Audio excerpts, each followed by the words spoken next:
to the Executive Connect podcast, where we explore the intersection of leadership and wellness with top professionals. Today, I'm so excited to have Ariel Faulkner with us to talk about my favorite subjects, leadership and wellness. Ariel is an integrative performance dietitian, and she helps clients navigate wellness and lifestyle changes, especially women athletes managing perimenopause. Welcome, Ariel. Thank you so much for having Melissa. I'm so excited to get this conversation going. I want to start with just tell us a little bit about your background and maybe the key aspects of your journey in health and wellness coaching. I would love to. So it really started, I grew up, my mother was very health centric. She was doing Jane Fonda. I was following behind her at 11 years old. Gotta love the leg warmers. And we lived in the middle of nowhere in Pennsylvania in the mountains. And I mean, it doesn't mean we had it wasn't exactly the best childhood in some aspects. My sister, so my mom was a little on that extreme end, right? I mean, a lot of women, I think in the 70s and 80s, it was like low fat, chronic dieting, chronic cardio, always trying to lose the last 10 pounds. That was kind of the modeling that we had. And then that got me interested in nutrition at a young age because I was one of 4 girls and I was the only one that wasn't naturally super skinny. And that was very prominent to me by my siblings and by my mother. So that started me being very aware of those things at a young age. And then my oldest sister developed an eating disorder at 11. And she had an eating disorder for years. And then when I was 20, I was at university and my sister passed from bulimia and anorexia. And so I changed my major to nutrition because I felt very much like this was a calling for me to make a difference in this arena. And I was still having my own kind of food struggles from all of that conditioning as a child, as well as some trauma I experienced. And so doing a lot of work on myself. And after getting out of school and working with clients, I started in the Rothman Institute in Philadelphia, creating a wellness program there to work with patients. And then they had me at multiple physicians' offices. And then I was at a boutique wellness studio. And then in my late 20s, I flew to Florida on a weekend and loved it. So I applied for a consultant job and ended up getting that job in 2 weeks, moved down to Florida. And then I was working for different companies until COVID happened and I had to homeschool my daughter. And the physician I was working for, she's a surgeon, and she said, you just start your own practice. You're so good at what you do. I'm just going to send clients to you. So my first client she sent, who I can say because he has a testimonial on Facebook, he made it very clear that I helped him. It was Bobby Bonilla, if anybody's a baseball fan.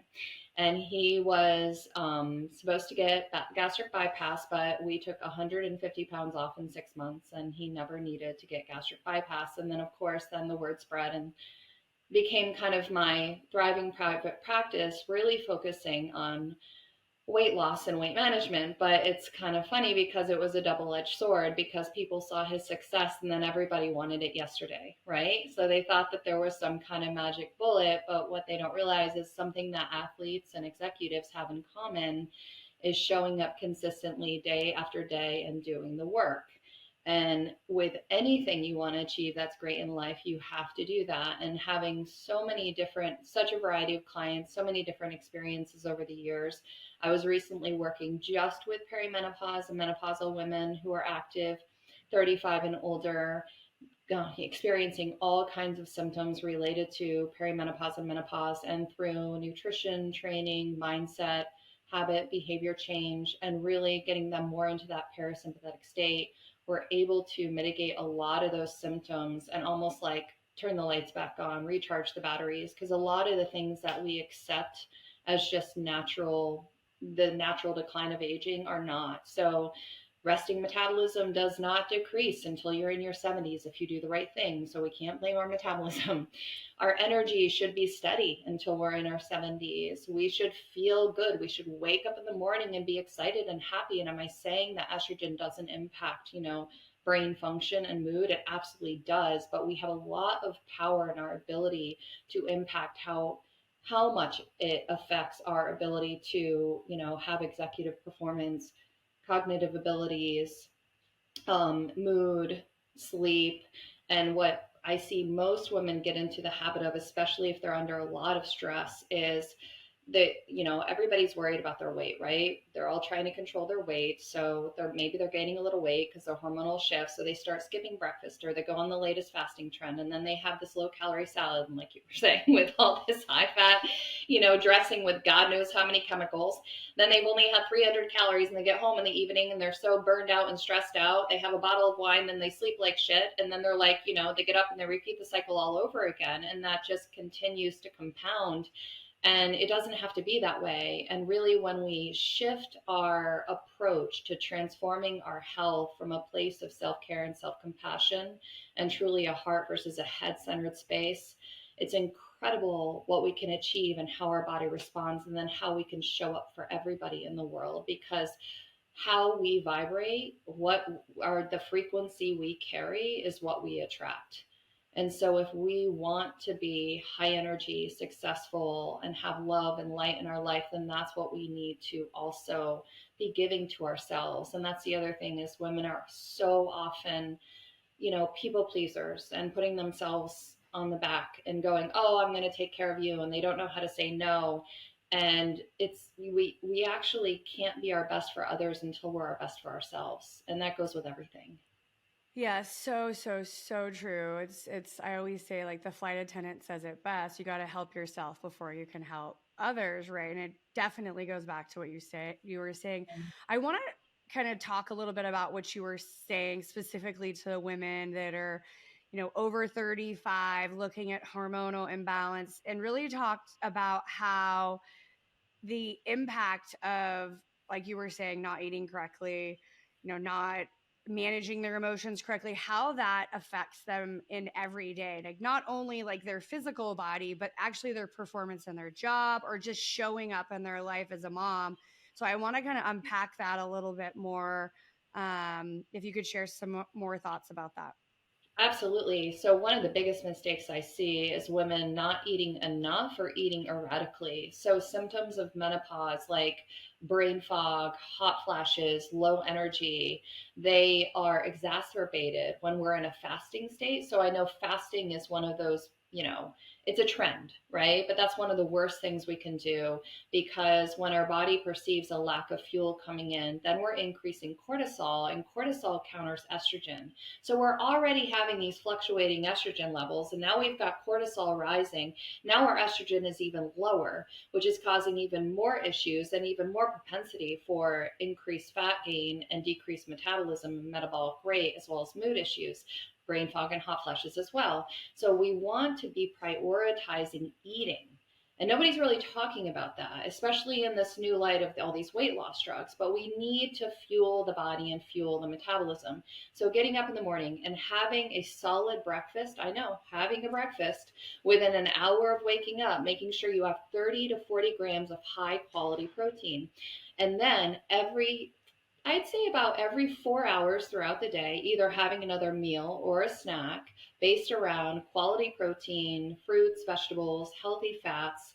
And, starches are not to be feared. Whole quality starches, like loves me when I tell them they can eat potatoes. And there's ways to make potatoes to make them a resistant starch that feed the gut, and different types of whole unrefined carbohydrates, because they feed the microbiome. They study their energy, they help with sleep, they help with mood, and they help with also progesterone and estrogen, increasing progesterone and estrogen levels. Because the other thing is, so we're not providing the body the fuel, the body that further decreases the hormonal levels, and then has, so many other impacts. The other thing that women don't do typically is drink enough water.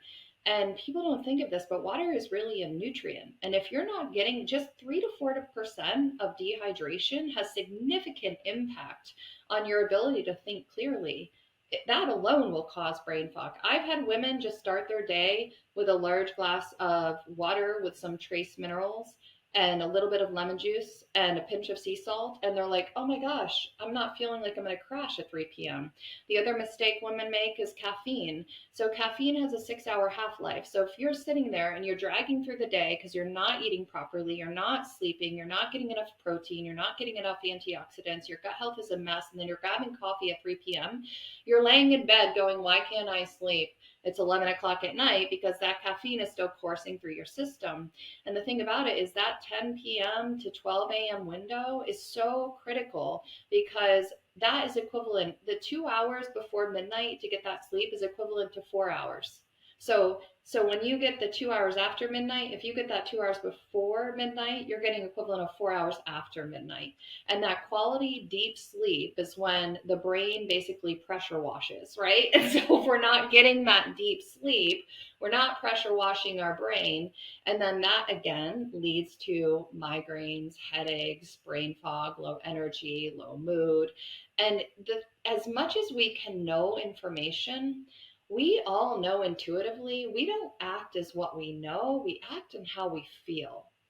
If you don't feel good, how how motivated are you going to be to go for that walk in the evening, or to do the things that you need to do to really take care of yourself?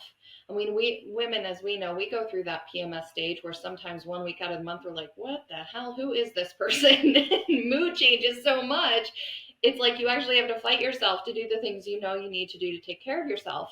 But I mean, it's really, what I find so frustrating is watching a lot of the gurus on YouTube and a lot of these people talking about these bits and pieces and then applying, these extreme protocols to the mass without really understanding what that person needs or where they're coming from, and without really understanding what the body needs to thrive. And we overcomplicate everything. So I always have this saying that diet culture complicates nutrition to sell you a program to uncomplicate nutrition, because it's true. Like, if we can make you so confused and make you think, oh, you have to eat in an 8 hour window. Oh, and then you have to do this and then you have to do that. I mean, who the hell has time for that? Much less, when were we supposed to have to micromanage every aspect of our well being? Yeah. Yeah, and I think there was a lot in there, and one of the key things I think, like you said, is really basic, like eating breakfast. Like that Yeah. is because if you're not eating the most important meal of the day, chances are you're picking up the calories or wanting the calories somewhere down the road, and it's better to pack them in the morning and get like your well balanced meal before starting your 8 hour day. That way your body is fueled up like your gas tank, right? Like when you wake up in the morning, I always think of it like you're on E, right? You have like, you're still kind of, filling your tank up. And like you said, putting water in your body, fueling the water up, and putting food in your body, which is just like filling your gas tank. And you can't drive your car from one state to another on E. And it's just like food, and having 4 nuts or, one avocado, and that's really healthy, and a Diet Coke, or a coffee, or whatever you're putting in your Stanley cup. I love what you said about water, because a lot of times people are like, oh, I drink fluids all day. I'm like, well, what are you putting in your Yeti and in your Stanley? Is it water, or is it soda pop and sugary beverages and all those other things? Because you're spot on. Start with, like the takeaway, start with a good breakfast, fuel your body up with what makes you feel good. So if you eat like, you drink a protein shake with milk and you feel sick to your stomach, well, something's wrong. We need to figure out what's wrong with that. Is it the protein shake, or is it the milk in the shake? So I think kind of the second piece of what you were saying is looking at, once you kind of map out a strategy that works for you, and it might take, like you said, 90 days, if it's, only this many calories in this window, it becomes more challenging for Mm-hmm. people to get very specific. So it's like you said, it's small things like get a balanced breakfast. We all can do that, right? And then be mindful and aware of what you're putting in. And I know that, I mean, there's, like you said, there's research after research about, the benefits of a balanced diet. But what is a balanced diet to me might be different for you, right? I might be able to take in things differently than you. And so really, I want to really unpack some strategies and principles and make it simple for our listeners to put together ideas on what they need to do for their bodies, so they can get the best outcome in their day to day, from not only just cognitive function, showing up for their job, but the energy to be present with their family, and the mental clarity to move and do, like pick up the dry cleaning and all the other things that people have to do in their days. So let's kind of unpack a little bit more strategies that they can do to really have that cognitive fuel during the day. Yeah, and the other thing I just want to circle back to real quick because it's really important, especially in light of all these new drugs out to suppress appetite. So, a lot of times women don't eat breakfast because they're trying to lose weight or cut calories. And the thing is that your stress hormone cortisol is highest in the morning. So when you do not have a breakfast within an hour of that, that cortisol does not get counteracted by glucose availability. And so that just continues to rise throughout the day. And you are not burning fat, you are burning lean tissue. And then the other piece of that is that the calories you eat in the morning, if you eat 500 calories in the morning versus 500 calories at 5 p.m., they are 3 times more satiating. So they have 3 times the effect on increasing your leptin and decreasing your ghrelin. So it's a natural appetite suppressant. Every woman who comes to me and says, I don't know what's wrong, I just can't control myself at night when I get home from work. When we start to put them on the diet that's appropriate, getting a good breakfast that's balanced for their body, and fueling throughout the day and hydrating, they get home, they're like, I'm not even that hungry. I could have a light dinner or go for a walk, because it's not, we always blame our psychology, but there's a dance between the psychology and the physiology, and we always have to look at all those aspects. But when it comes to really looking at something simple, one thing is women typically don't eat enough protein. So like if every time you eat, you're looking at, I need 20 to 30 and sometimes 40 grams of protein.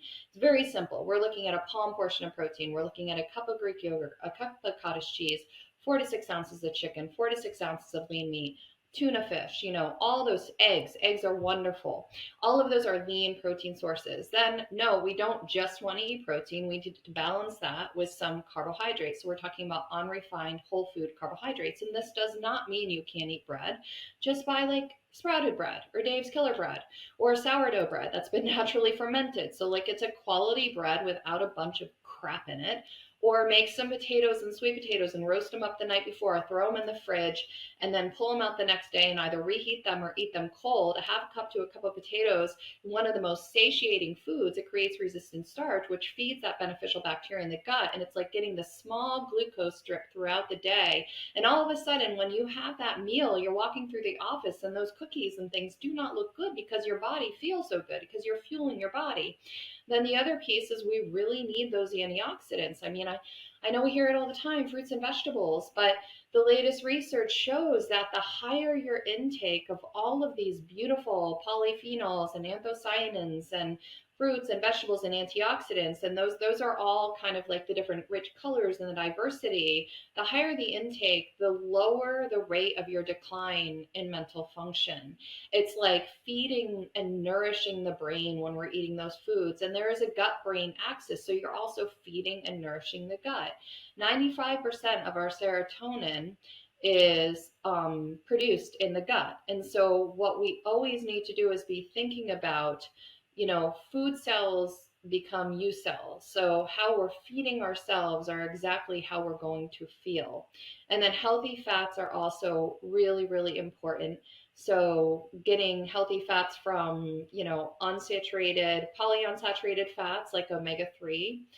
Everybody should be supplementing with omega-3 if they're not eating a portion of fatty fish on a daily basis. They're directly linked to decreasing cognitive decline, as well as so many other aspects and improvement in mood and fertility and health and body composition.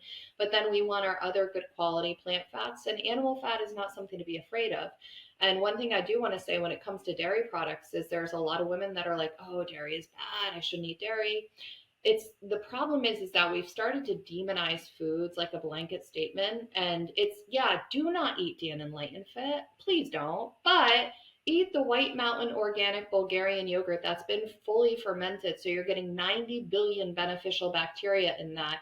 And your body is going to be so happy. So we always have to look at like the quality of the food, the way the food is produced. Are there any additives in there? And so instead of like kind of like demonizing food groups, we have to be more specific. Like I'm an egg snob, right? The only eggs I eat are like these like heritage blue eggs because that yolk is so orange. It reminds me as a kid growing up, and you taste that yolk and you're like, oh my God, this is the best egg I've ever had. But I will not touch factory farmed eggs because there is a huge difference between the nutrient density and quality and deliciousness, right? And then the other really cool thing is egg yolks are one of our richest sources of choline. And they've shown that when you have adequate levels of choline, that impacts everything in the body in regards to cognitive, health, executive function. It helps with, what am I thinking of? Just satiety. They're healthy fats. They contain essential fats in them. They have certain essential vitamins, minerals outside of the choline. And yes, they have cholesterol, but please don't be afraid of cholesterol. Cholesterol is not going to give you heart disease. It is not the cholesterol that's the problem. It's the inflammation and overall intake of ultra processed foods causing insulin resistance in the body, which then causes the oxidation, inflammation, and then the cholesterol to be deposited on the arteries. But if you are in an anti inflammatory state, cholesterol is not something to be feared. Yeah, and it's interesting. That's a lot of good stuff as well. I think, I look at my life. I'm very busy. I'm traveling.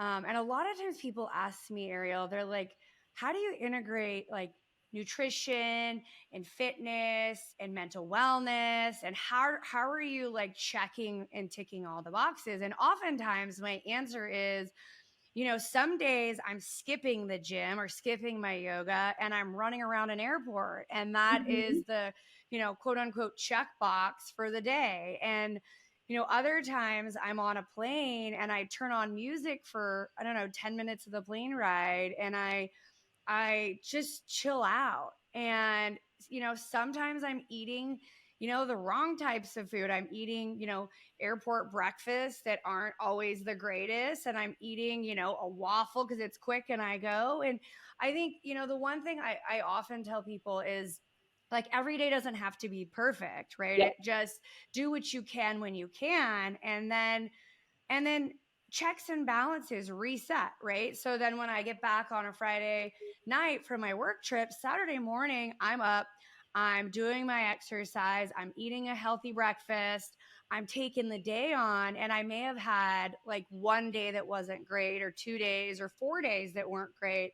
And I'm kind of resetting on the weekends sometimes. And I think a lot of times, like what you were saying, is everybody's like, okay, I'm January 1, I'm going on a diet, I'm going to lose this many pounds, I'm going to hit the gym, I sign up for a membership, I'm going to start kidding my meals. And then they get to February and they're like, oh, I can't.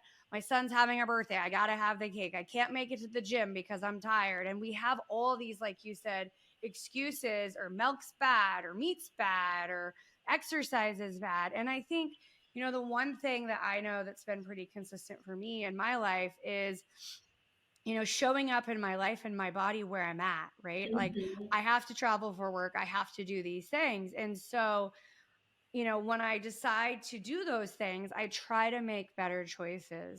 So, with all that, I want to talk about examples and like your holistic approach for busy executives on how they can lead and live their best life. Like, what are some tips and tricks that you can share with, Yeah. busy executives? Yeah, sure. I love what you just said because it's like doing the best you can in the circumstances you have. And it's not about perfection, it's about progress. And, wellness is not a destination, it's a lifestyle.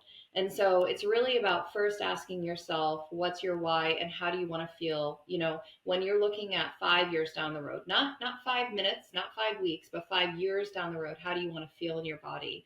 What does that person do on a day-to-day basis in order to achieve and sustain that? And then it's starting to walk in that direction and making small sustainable changes consistently over time. But let me just give you an example of a couple of things I want to touch on in relationship to what you just said about traveling, because I just traveled at a work conference to a work conference in Dallas. And it was like you're in that airport and you're like, I can't even imagine not having nutrition education because you're walking around and everything is just gross, right? Most of it is just total trash. And so what I do and what I advise my clients to do is like, I buy those little flavored tuna or salmon packs. I have them with me. I'll even buy like the organic grass-fed jerky. I bring nuts. I bring fruit in my bag. I bring things to get me through. So those are things like having food on you that's nutritious, that's packaged, that you can have with you. So like if you're in an airport for 4 hours, it's okay. You don't have to have a meal. Have something you know what's in it. And then when you get to the hotel, most of the time you can order something like a salmon dish or a chicken or steak and get double vegetables and skip the fries, and just making those intentional decisions. Obviously, either limiting the alcohol or maybe limiting to one drink and making sure you're hydrating enough, but really having those like quality snacks that are protein rich on hand with you, and then making intentional choices when you get to your destination, because pretty much every restaurant is going to have a quality protein option. They're going to have quality vegetable options. And then I don't hesitate to ask them, like, I want double vegetables. I don't want the starch, because most of the time the starch isn't roasted potatoes. It's like French fries, right? Or some kind of like really heavy risotto or something.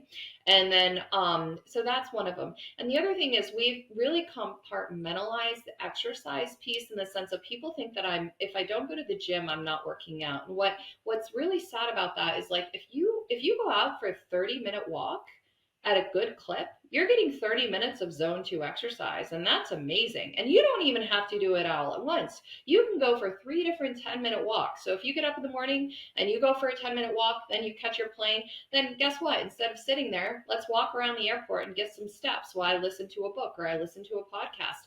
I got 10,000 steps before my first flight coming home on Sunday, because I had an hour and a half and it was a small airport, and I just walked back and forth and listened to a book.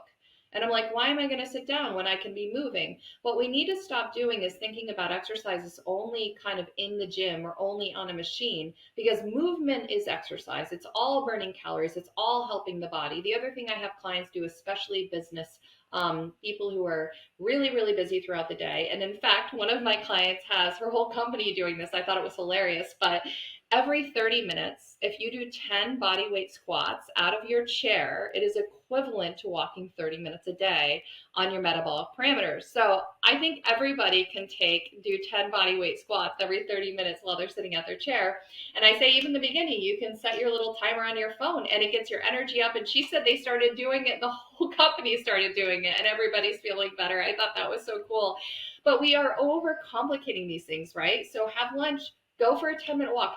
Get that midday sun in your eyes. That helps again with regulating your circadian rhythm, so that when you go to bed tonight, you can get some sleep. After dinner, go for another 10-minute walk.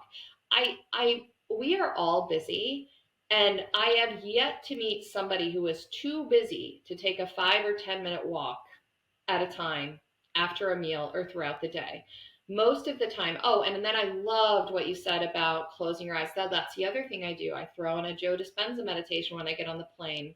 I do some deep breathing. I get myself into that parasympathetic mode, because the other thing we see a lot of is gut issues and GI issues, especially with executives and people who are on the run, because your stomach acid production is inhibited in a sympathetic state. So if you sit down and you don't take any breath and you're just eating really fast and you're trying to get to the next thing, well, not only are you inhibiting your digestion, you're affecting your gut health, you're inhibiting your your metabolism, all the pathways. You don't feel good, and then you're looking for a coffee because you feel like crap because you ate too fast. Now you've got some reflux. It's like it's like a cascade of events.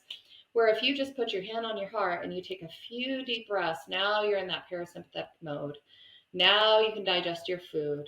Now you can eat. You can go for a walk. And guess what? You're probably not going to overeat, because now you've established that brain connection to your stomach. So you're actually going to stop when you feel satisfied, and you're eating slowly and really paying attention to those first few bites of food.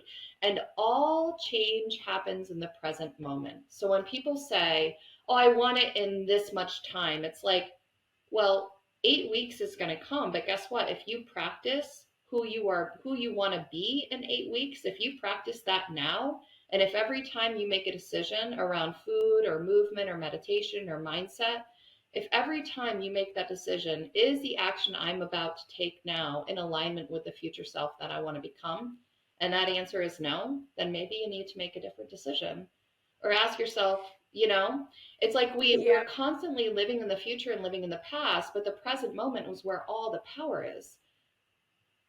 Yeah, no, I agree. I think, kind of two things I think of too is, how you're living in your 20s, 30s, and your 40s is really how you're going to live in your 50s, 60s, and 70s. So if you're stressed out, you're not eating, you're drinking a lot, you're gonna have to spend your 50s, 60s, and 70s cleaning yourself up for your earlier years. And I think, just like being a leader, nobody wakes up being a great leader. Mm-hmm. You practice, you make mistakes, you develop, you get better. And it's the same thing with nutrition and wellness. It's not like, I remember when I first started sitting in quiet, I couldn't sit for 60 seconds without thinking about this or that, or, oh, I got to do this, or I got an itch here, or I got to move the pillow this way or that way. And I think the more we practice it, and the more like, okay, I probably should have had one of those cookies, not two of those cookies, or I should have gotten up and done my 10 squats, and just, verbalizing it for yourself. And like you said, feeling through it with yourself is really important. And I know, the mental part of it's really important too. Like a lot of people are stressed out, burned out, um, tired. And when you're stressed out, burned out, tired, you end up eating, fast food, quick food, or drinking, or you're just not fully functioning when you're just dead on E, the car's not moving. It's harder. It gets a lot harder when you get to that state of burnout, because like you said, your cortisol levels goes up, your fight or flight a lot of times. So you're reacting, your hormones are involved. And so it all kind of becomes difficult when you get to that state. So I want to talk a little bit about actually burnout and how to, know and what to do when you get there, right? So strategies before burnout, and then kind of how to undo once you're already there, when you're tired, stressed, exhausted, not sleeping, all the things. Mm-hmm. Yeah, I think as far as strategies not to get there is really being present, mindful, and aware of the habits and behaviors you're engaging in and where you may be overextending yourself. Because whenever we're, and it's also perception, right? So it's perception is reality, and there could be the same situation to two people can have a totally different impact. And the irony is that when you are taking care of yourself and you are in a healthy state, then something that could be extremely stressful for somebody who is not taking care of themselves is like, oh, that's no big deal, I can handle it. See, that goes into our performance piece of it. But preventing that burnout is just taking care of yourself, having boundaries, having a system in which you prioritize your self-care first, and then everything comes after that. And the irony is, when you do that, then you perform better. But when most of the time, when I deal with clients who are in that state of burnout, it's because they have not prioritized themselves. And so then everything else just gets so much more chaotic and overwhelming. And they start to feel like they're like running on a treadmill and they can't catch up. It's like, no matter what I do, I can't get to the end. But it's like, what got you there to begin with?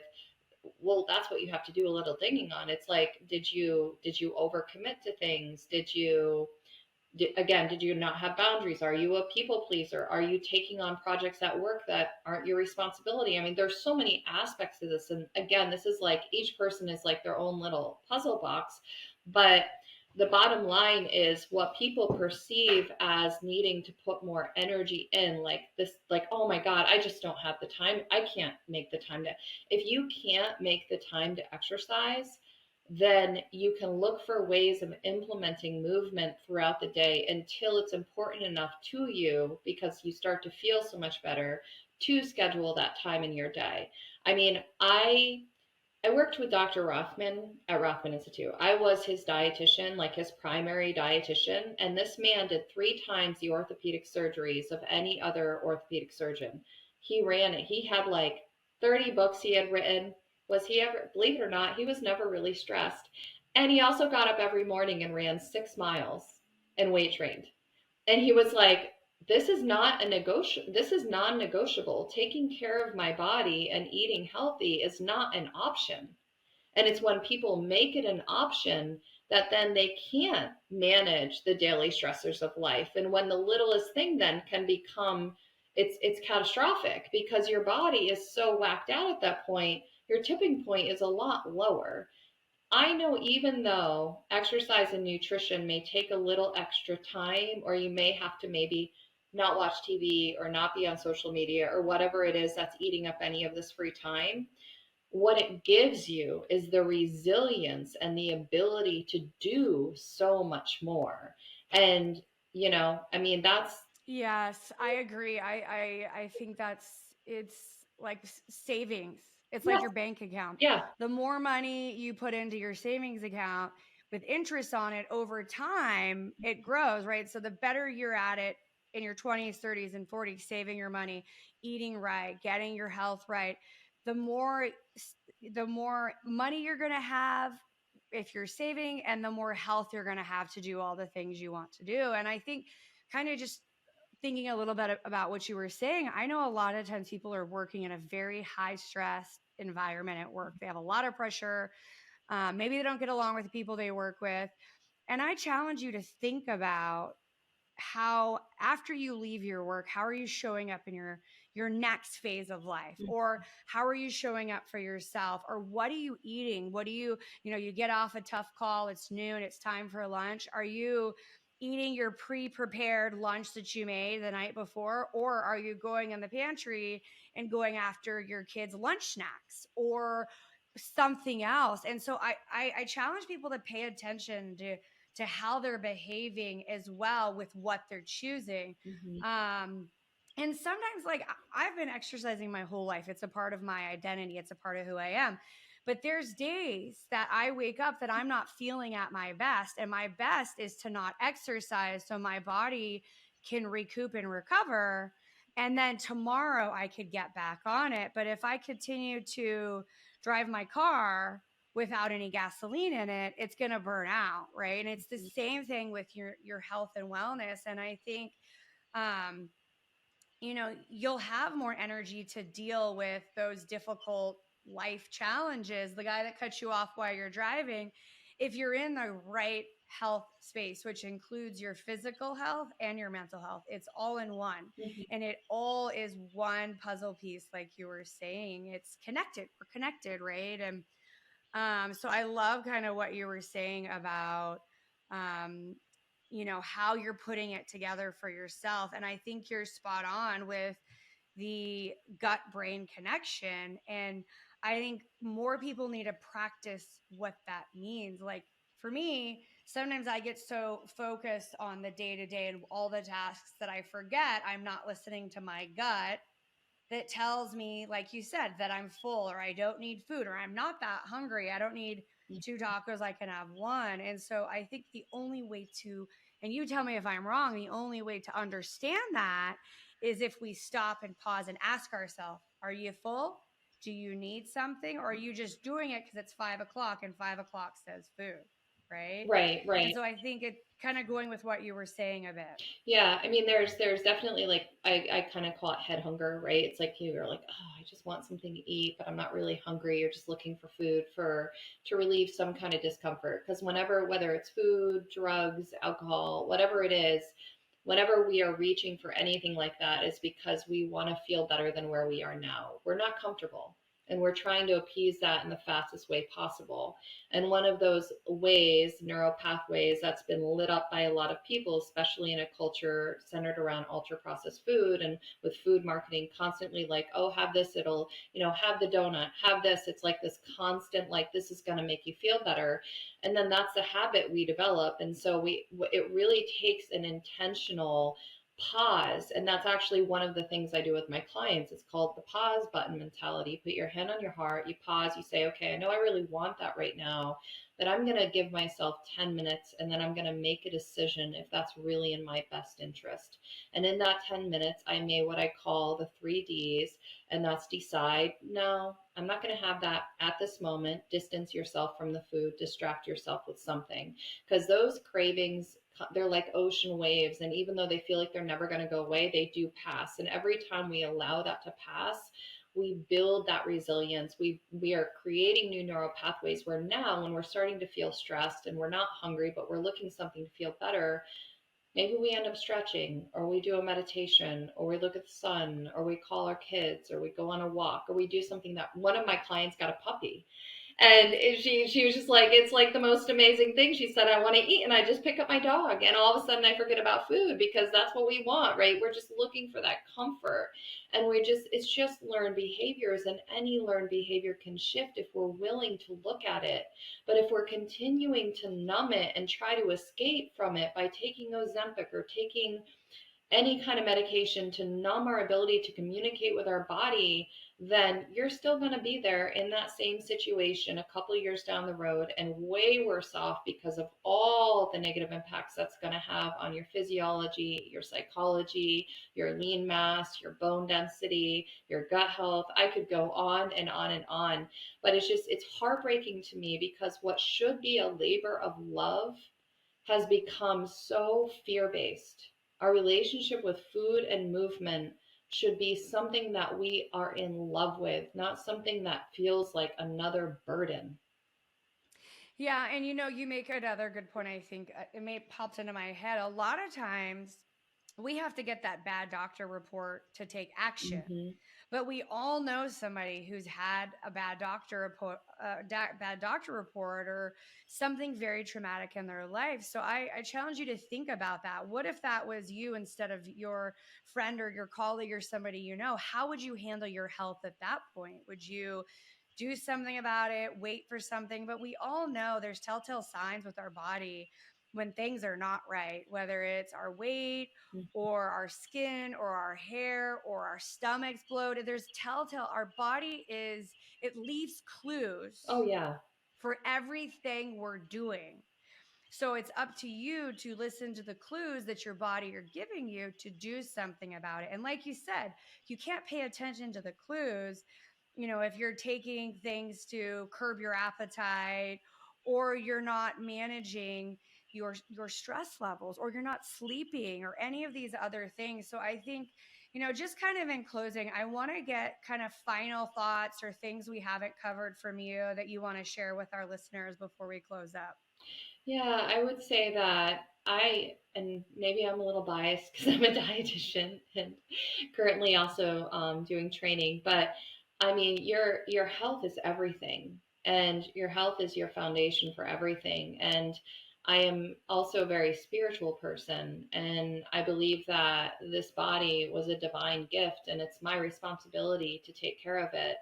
And I know for myself, with everything I've been through with my relationship with food and exercise, is it's been a blessing, because my willingness to dive into that shadow and work with myself brought me to this whole new level of love that I have for myself, and a relationship with myself now, that when I'm making the decisions that are in my best interest, it feels like the right decision. It's hard for me to make a decision that would lead to ill health. And the other thing is, I really am so passionate about, like, I don't know, I have a daughter, and I want to model a strong, empowered, healthy, vibrant, successful woman. I do not want to model a burned out, dragging myself around, popping a pill to control my weight, not moving, not really showing her all of the important things that she needs to implement at foundational level, in order to thrive. And I mean, our children, they model what we do, not what we say. And so if we're going to change this next generation, and we're going to change the trajectory of the health in this culture, which is absolutely frightening. 93% of Americans have some kind of metabolic disease or some kind of ill health, and that's only increasing. We're going to be at 80% obesity here pretty soon. We really have to start taking this seriously, and stop accepting the message that our bodies are defective. Our bodies are divinely designed when we live in alignment with nature and we build that foundation. And it's just amazing what we can accomplish. And even if it feels overwhelming at first, just remember, everything we want, and everybody who's an executive or in leadership development knows this, is outside of your comfort zone. So it's time to step outside of your comfort zone and what you've been doing in your relationship with nutrition and movement, and looking at, okay, what are the steps I can take today that are manageable, that push me a little bit, but I know I can do them.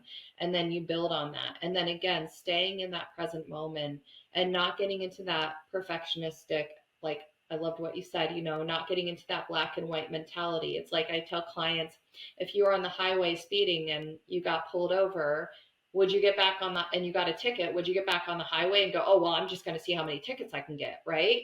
But people do that with food, right? And so it's Yep. like every decision we make has a snowball effect. So where do you want that snowball to roll? And are you willing to give yourself the time, patience, compassion, and love to let this be truly a journey? Because the connection you can build with yourself will then reflect in every aspect of your life.